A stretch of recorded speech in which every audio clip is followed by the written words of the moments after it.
National news. We have breaking coverage. Lichens are everywhere. Local news in your backyard. Reproducing sexually and asexually? Let's take a closer look.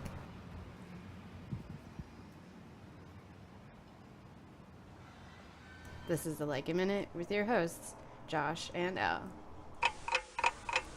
We're going to fill you in today on the diversity of sexual and asexual reproductive structures in lichens. Our viewers at home that are unfamiliar with lichens may be asking what a lichen is exactly.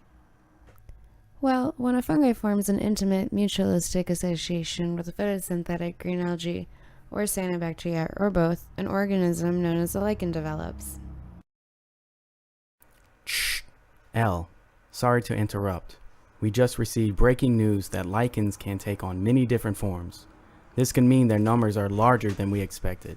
I'm sending over some diagram constructed by our reporters in the field. Wow, Josh, that is shocking. Thanks for the update. No problem, Elle.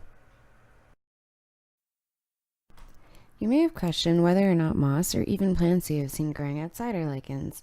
This may be attributed to the diversity of growth forms that you may encounter, such as foliose, fruticose, crustose, and squamulose.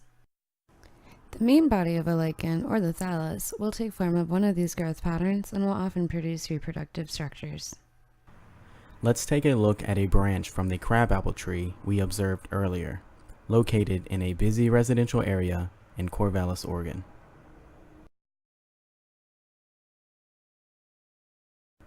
For those of you trying to improve your skills in identifying lichen to genus and species, reproductive structures will often be the key to success for correct identification.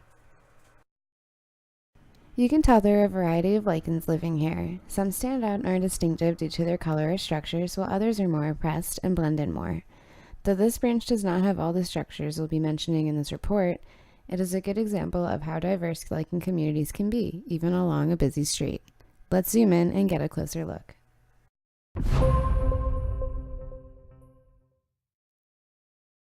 Here we can see Physconia with its lash-like cilia protruding out of its margins. These cilia can be a quick and easy way to identify this genus, although other genera appear to be ciliate as well. This organism is covered with constellations of pycnidia. Take a look at the black dots throughout the thallus. These dark pores are pycnidia.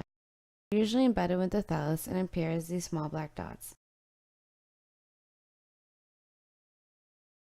They are also observed in what we have deduced as hypogymnia.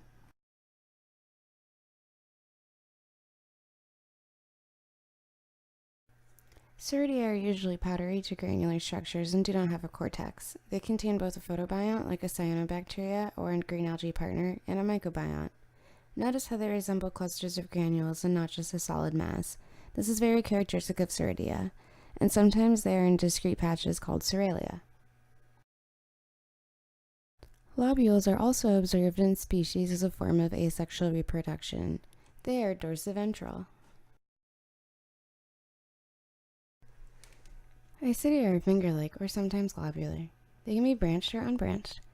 Ascidia are corticated, which means they contain the outermost layer of the thallus and consist of both fungal hyphae, the mycobiont, and the photobiont. Here's a quick summary of a few we've covered for our viewers. A lichen can also fragment and clone itself, but this seems to limit its dispersal range, especially when compared to the mobility of a spore. This type of reproduction occurs in long fruticose genera like Usnea, Alectoria, and Bryoria. Schizidia, which appears as scale-like flaking on the upper cortex of the lichen and eventually detaches from the thallus. They have the same function as Ascidia, but are corticate only above. Modified structures, such as pseudofuscescens, can also house soralia and appear as cracks on the upper cortex. These structures can often be seen on Parmelia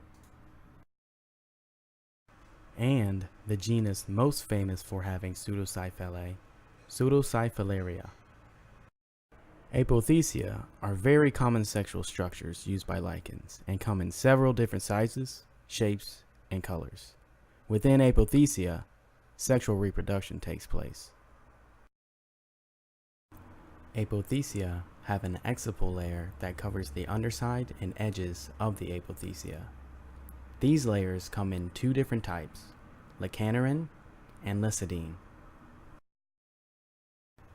Lecanoran apothecia have a rim-like structure surrounding the apothecia cup, but this layer is just an extension of the thallus and is called a thalline margin. The thalline layer may contain algal cells, is usually the same color as the thallus, and may have other structures attached to it, like soralia. Lecidine apothecia have distinct tissue surrounding the cup that is not part of the thallus. This gives these types of structures true margins that are not the same color as the lichen thallus. Lyrellae are elongated apothecia embedded in the thallus and described as being graphoid because of their resemblance to ancient scripts. They usually have black margins with a gray hymenium and often form very slender curves, forks, or irregular shapes. Wow, just incredible. This just in, folks. We've come to learn that this is mesoidium, a sphere-like modified apothecia that usually extends up from the thallus, unless sometimes it's sessile. Ascospores are easily dispersed from the asca that are housed within these mesoidium, and once they do, they appear to create a powdery layer on the thallus below. Back to you, Josh. Asci are spore-containing structures inside the apothecia that can explosively discharge ascospores. Apothecia are lined with asci, and asci produce ascospores. Perithecia are flask-shaped reproductive bodies that are usually dark-colored and embedded in the thallus. These structures house ascospores, which are released through a pore-like opening called an ostule. Some lichen are excellent indicators of poor air quality because they require clean air to survive.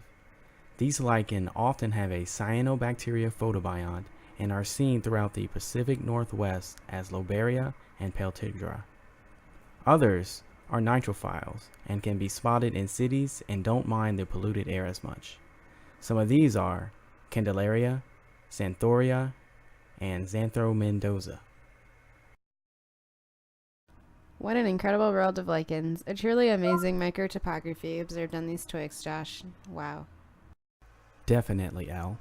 And to all of our viewers, feel free to comment below with any questions you may have, and good luck on your journeys discovering lichen.